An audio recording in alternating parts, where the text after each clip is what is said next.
کہتے ابھی بھائی کاروباری لوگوں کا سب سے بڑا خرچہ، جن کے پاس پیسہ زیادہ ہے نا، ان کا سب سے بڑا خرچہ ہی زکوٰۃ ہے۔ میں نے کہا یار اللہ کے بندو، زکوٰۃ تو خوش دلی سے دو، اس کو برڈن کیوں سمجھ رہے ہیں؟ اللہ کی رحمت ہے کہ اللہ نے تمہیں دینے والا بنایا، مانگنے والا نہیں بنایا۔ تو کبھی بھی کسی عبادت میں بوجھ فیل نہ کریں، انجوائے کریں، خوش دلی کے ساتھ کریں۔ اگر اللہ نے اس قابل کیا ہے کہ آپ قربانی کر رہے ہیں تو سبحان اللہ قربانی بھی کریں اور ساتھ سجدہ شکر بھی ادا کریں کہ اللہ تو نے مجھے اور میرے گھر والوں کو اس قابل کیا۔ ارے حضرت ابراہیم کو تو حضرت اسماعیل کے ذبح کرنے کا حکم ہوا تھا، اگر یہی حکم ہمیں دے دیا جاتا کہ سب اپنے اپنے بچے ذبح کرو، کیا حال ہوتا؟ ادھر قربانی دینے کی نیت نہیں ہوتی، یہ والی قربانی کون دیتا؟ ہم پر تو آسانی کر دی گئی نا کہ جانور قربان کروایا جا رہا ہے۔ اچھا جانور بھی قربان کرو، گوشت بھی خود ہی کھا جاؤ، یہ بھی نہیں کا سارا بانٹ دو۔ سوچو، رحمت دیکھو اللہ کی، آسانیاں ہیں ہمارے لیے، مگر اس کو بھی لوگ بوجھ سمجھ رہے ہوتے ہیں۔ ٹھیک ہے، گوشت میں تقسیم کاری ہونی چاہیے، رشتہ داروں کو بھی دیں، غریبوں کو بھی دیں، لیکن ایسا نہیں ہے کہ آپ کچھ بھی نہیں کھا سکتے اس میں سے۔ بہرحال میرے بیچے اسلامی بھائیوں، یہ حدیث یاد رکھنی ہے، اور قربانی کرے گی کیا؟ آتش جہنم کے سامنے روک بن جائے گی، حجاب بن جائے گی۔ اللہ نے چاہا جہنم سے قربانی بچائے گی۔ ایک اور حدیث پاک سنیے، پیارے آقا علیہ الصلوۃ والسلام فرماتے، اے فاطمہ، اپنی صاحبزادی سے کہا، اے فاطمہ اپنی قربانی کے پاس موجود رہو، کیونکہ اس کے خون کا پہلا قطرہ گرے گا تو تمہارے سارے گناہ معاف کر دیے جائیں گے۔ ہائے ہائے ہائے، کتنی بڑی نعمت ہے۔ چوتھی حدیث، اللہ کے حبیب فرماتے، جس شخص میں قربانی کرنے کی وسعت ہو پھر بھی وہ قربانی نہ کرے تو وہ ہماری عیدگاہ کے قریب نہ آئے۔ ہاں، اس کو نبی پاک نے اپنے آپ سے دور فرما دیا۔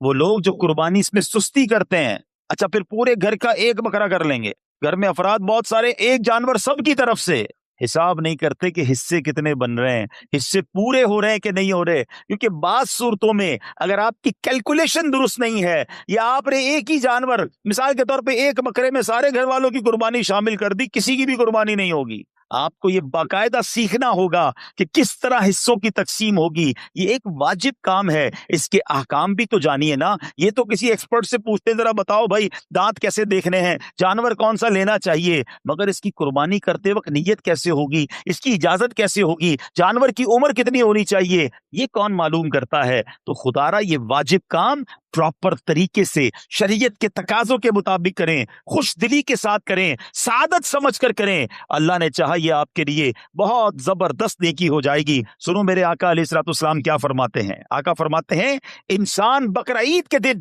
کوئی ایسی نیکی نہیں کرتا جو اللہ عز و جل کو خون بہانے سے زیادہ پیاری ہو۔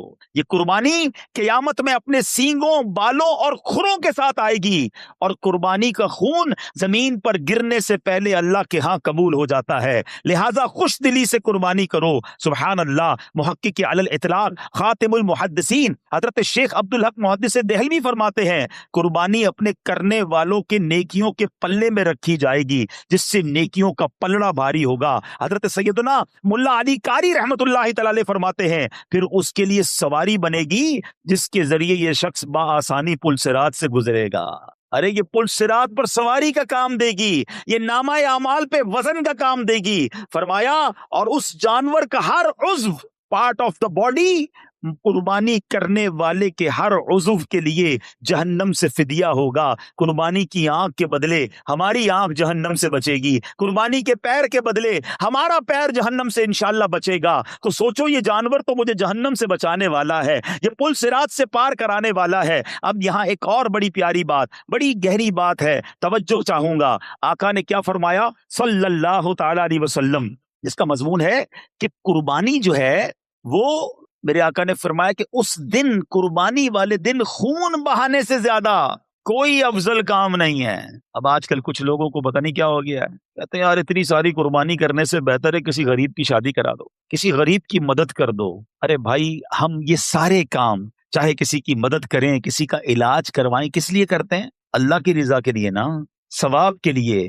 ثواب کے بارے میں زیادہ جانتا ہوں، آپ زیادہ جانتے ہیں کہ نبی پاک علیہ الصلوۃ والسلام جانتے ہیں۔ آقا فرما رہے ہیں، اس دن، قربانی کے دن، اس سے زیادہ کوئی اچھا کام نہیں ہے اللہ کے نزدیک کہ اس کی راہ میں خون بہایا جائے، قربانی کی جائے۔ تو جب نبی پاک فرما رہے کہ قربانی کرنا اس دن سب سے افضل ہے، تو ہم نے قربانی ہی کرنی ہے، وہ سب سے افضل ہے۔ ٹھیک ہے، قربانی کا جانور قربان کریں، غریبوں کا علاج بھی کرائیں، کس نے منع کیا ہے؟ مگر ایک نیکی کے کام کو، ایک واجب کام کو بند کر کے یہ نہ جانے کیوں یہ چیزیں یاد آتی ہیں۔ ایسے کچھ لوگ ہیں جن کو ایسے موقعوں پر ہی چیزیں یاد آتی ہیں۔ ارے یار، حج پر بہت سارے لوگ جاتے ہیں، بڑا خرچہ ہو جاتا ہے، یہ خرچہ بچا کر دوسرا کام کرنا چاہیے، ربیع الاول کی لائٹنگ نہیں کرنی چاہیے، یہ والا کام کرنا چاہیے۔ اپنی بچی کی شادی پر کروڑ روپے کا فنکشن کرتے ہوئے یاد نہیں آتا کہ غریب کی شادی کرا دینی چاہیے۔ تو بہرحال جو نیکی کا کام ہے وہ ضرور کرنا چاہیے، اور ساتھ ساتھ غریبوں کی مدد بھی دل جان سے کرنی چاہیے۔ تو بہرحال میرے میٹھے اسلامی بھائیوں، یہاں یہ بات کلیریفائی ہو گئی کہ یہ پل صراط کے لیے سواری بنے گی۔ اچھا، اس میں بھی ایک بات سمجھ لو، اب جانور تگڑا ہوگا، جاندار ہوگا تو سواری بھی اچھی ملے گی نا۔ تو اچھا جانور خرچ کیا کرو، اللہ نے دیا ہے تو بہترین جانور لینا چاہیے۔ اللہ کی بارگاہ میں دل دیکھا جاتا ہے۔ ہاں، نیت یہ ہو کہ ذرا پتا چلے میمن سوسائٹی میں ہمارا جانور کتنا بڑا آیا ہے، صاحب جی کتنے پیسے والے ہیں۔ اگر یہ نیت ہے تو پھر تو ثواب بھی نہیں ملے گا۔ اللہ کی رضا کے لیے بہترین منڈی کا جانور لیں۔ بلکہ میں تو ایک اور مشورہ دیتا ہوں، اپنے گھر میں جو بھی بہترین جانور لو نا، اگر 2-3 لیتے ہیں، سب سے بہترین جانور نبی پاک کے نام پر قربان کریں۔ کیا پیش کریں جانا، کیا چیز ہماری ہے آقا، یہ دل بھی تمہارا ہے، یہ جان بھی تمہاری ہے۔ دیکھو، ہمارے آقا نے ہمارے نام پر جانور قربان کیا تھا، یاد ہے؟ ہاں، حجت الوداع کے موقع پر نبی پاک نے امت کے نام پر قربانی کی۔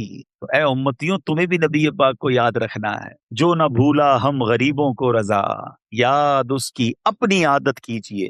نبی پاک کو ہماری قربانی کی حاجت نہیں، ان کو گوشت تھوڑی پہنچے گا، یہ محبت کا اظہار ہے، گوشت تو پھر بھی ہمارے پاس ہی رہ جانا ہے۔ تو بہرحال قربانی کریں، خوش دلی کے ساتھ کریں، اچھی نیتوں کے ساتھ کریں، قربانی کا جانور بہترین لیں، اس لیے کہ یہاں اللہ کی بارگاہ میں دل دیکھا جاتا ہے کہ بندے کو مال سے محبت ہے یا اللہ کی رضا سے محبت ہے۔ جتنا قیمتی جانور ہوگا نا، اتنا مشکل سے دل سے نکلے گا، اور جب آپ کے دل سے کوئی کام مشکل ہوتا ہے اس کا اجر بھی زیادہ ہوتا ہے۔ اور پھر اس کو بانٹیں، غریبوں میں تقسیم کریں، رشتہ داروں میں، انشاءاللہ اس کا خوب ثواب کمائیں۔ تو قربانی جس کو اللہ نے نوازا ہے، بہترین جانور کریں، اور پھر سبحان اللہ نبی پاک علیہ الصلوۃ والسلام کے نام کریں تو کیا بات ہے۔ اچھا، قربانی کے دنوں میں جو قربانی کرنے کا ارادہ رکھتا ہے، اس کے بارے میں یہ ہے کہ ناخن، بال اور بردال، خال وغیرہ نہ کٹوائے، کیونکہ یہ حاجیوں سے مشابہت ہو جاتی ہے۔ حاجی بھی احرام پہن کے یہ سب چیزیں نہیں کرتے، تو حجامت وغیرہ نہ کروائے، تو انشاءاللہ اس کی برکتیں ملیں گی۔ اور جو قربانی نہیں کرتا، وہ بھی غریب ہے بیچارہ، نہیں کر پاتا، علماء کہتے ہیں اگر وہ بھی یہ اعمال ان دنوں میں کر لے، ذوالحجہ کے 10 دنوں میں، تو انشاءاللہ اس کو قربانی کا ثواب بھی مل جائے گا۔ تو یہ کام کرنا چاہیے۔ اور سبحان اللہ، بلکہ مفتی صاحب فرماتے ہیں کہ جو قربانی نہ کر سکے عشرے میں، یعنی ذوالحجہ کے ابتدائی 10 ایام میں حجامت نہ کرائے، بقرعید کے دن یا بعد نماز عید حجامت کرائے، تو انشاءاللہ قربانی کا ثواب کمائے گا۔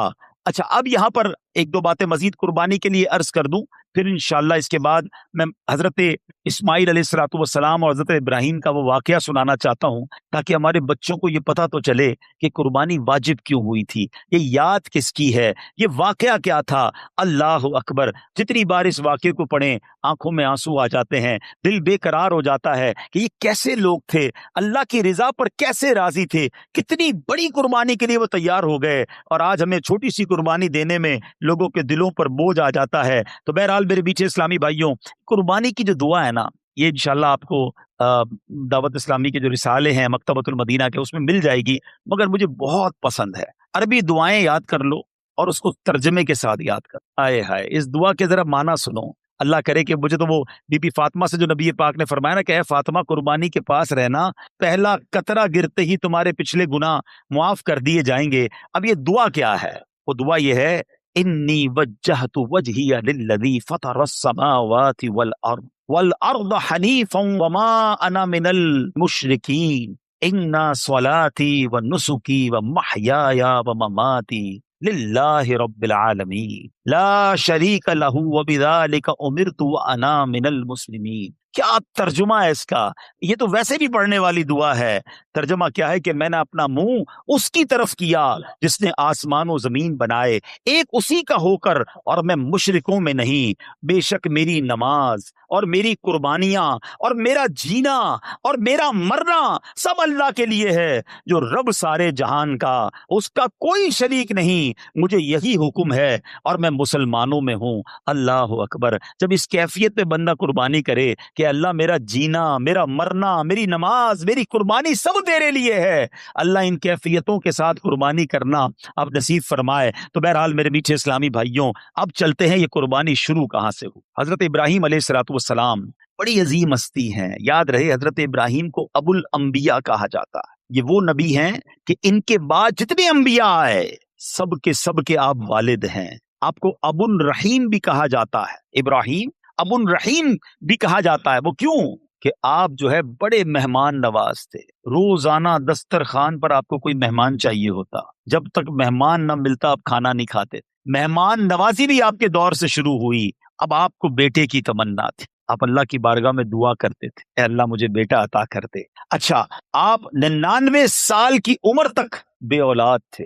99 ایئرس کی ایج. چلو تھوڑا سا یہاں ایک درس دے دوں. کئی لوگ ملتے ہیں کہتے ہیں اولاد نہیں ہے اور پھر مایوسی کی باتیں کرتے ہیں. میں تو نماز پڑھتا ہوں پھر بھی اولاد نہیں ملتی، حج کر کے آیا پھر بھی اولاد نہیں ہے. معاذ اللہ، اللہ کی رضا پر راضی نہیں ہے. ایک بات یاد کر لو، اگر رب نے کچھ نہیں دیا نا تو یہی میرے لیے بہتر ہوگا. کیا پتا تمہارے نصیب میں ایسی اولاد ہو جو تمہیں مار کے گھر سے نکالتی ہے. بعد میں ماں باپ کہتے ہیں نا نہیں ہوتی اولاد تو اچھا تھا. نہیں ہوتی ایسی اولاد. کیسی کیسی نافرمان اولاد ہوتی ہے لوگوں کی. میرا رب اگر اسی پر راضی ہے تو راضی رہو نا. 99 ایئرس کی ایج ہو گئی حضرت ابراہیم کی، اولاد نہیں ہے، مگر رب سے دعا کرتے ہیں، مایوس بھی نہیں ہے. اور دعا کا انداز کیا تھا؟ آپ کہتے اسمع یا ایل، اسمع یا ایل. اسمع عربی میں کہتے سن لے، اور عبرانی زبان میں ایل کہتے اللہ کو، پروردگار کو. اے اللہ میری سن لے. سبحان اللہ.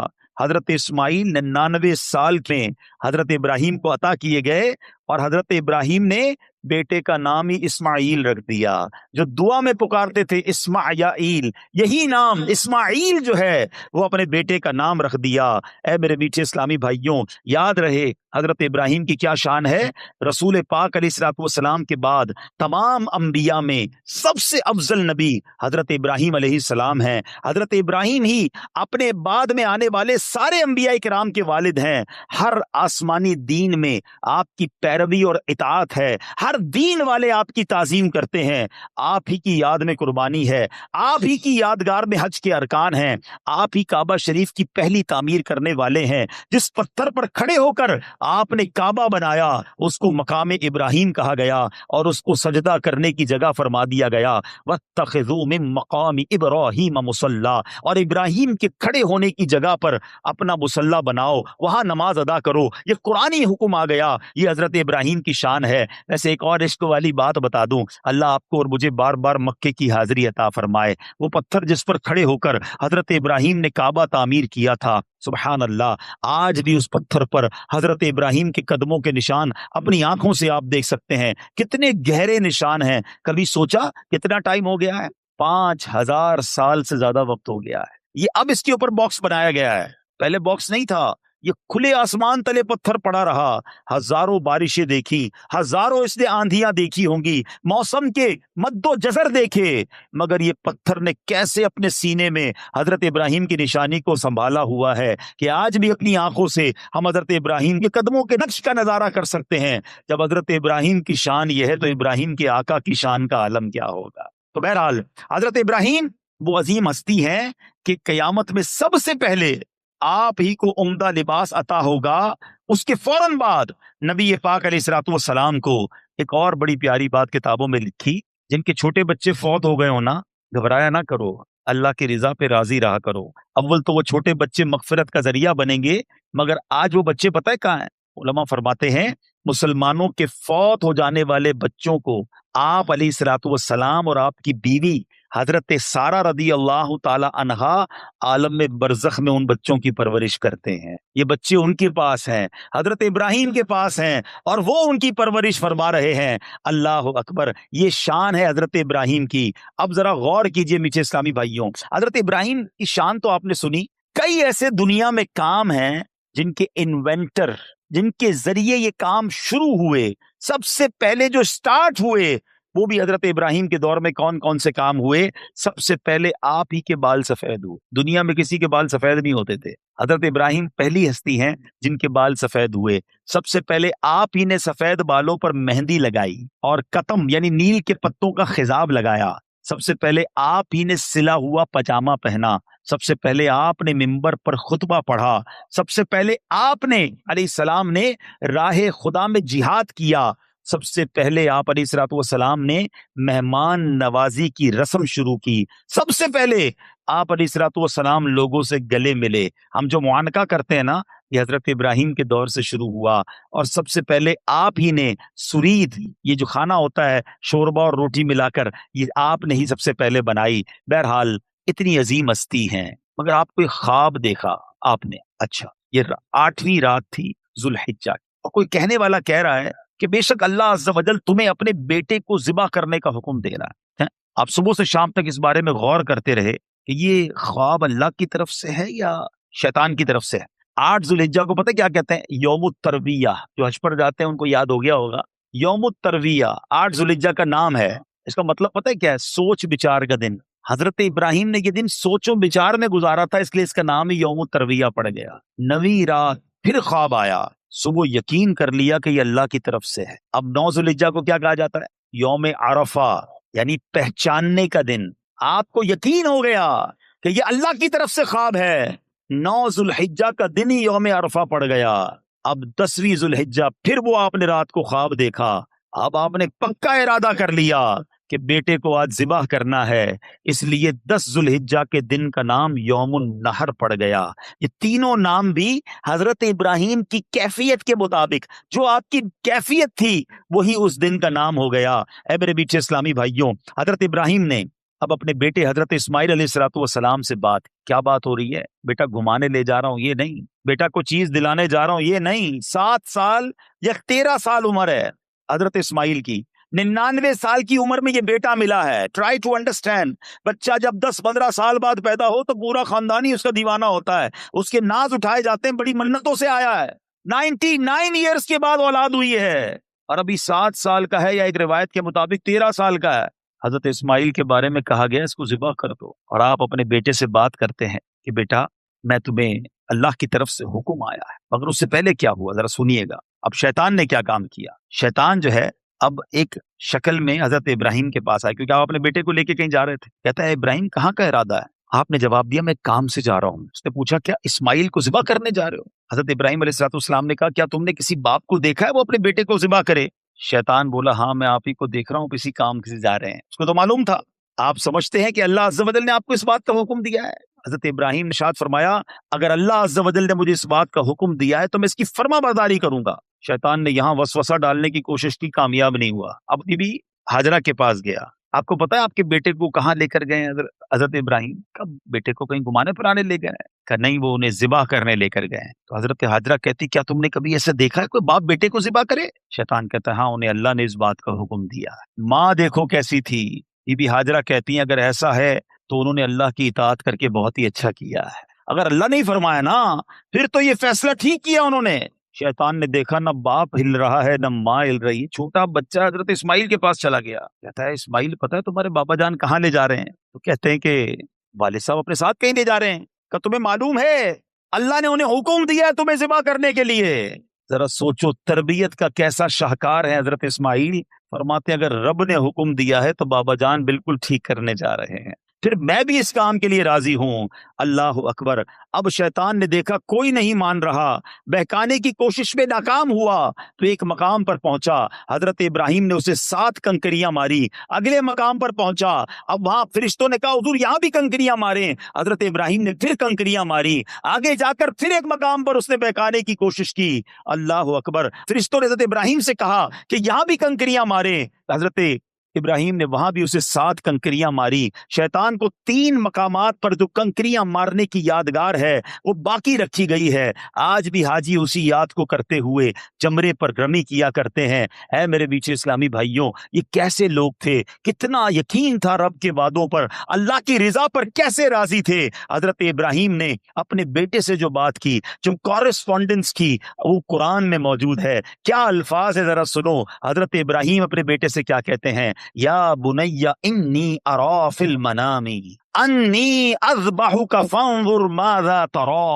اے میرے بیٹے، میں نے خواب دیکھا ہے. باپ اپنے بیٹے سے بات کر رہا ہے. میں نے خواب دیکھا، تجھے ذبح کرتا ہوں، اب تو دیکھ تیری کیا رائے ہے. اللہ اکبر. کسی سے یہ کہا جائے کہ تجھے ذبح کرنے کا ارادہ ہے، خواب میں حکم ملا ہے، اپنا بیٹا بھی ہو تو گھر چھوڑ کے بھاگ جائے.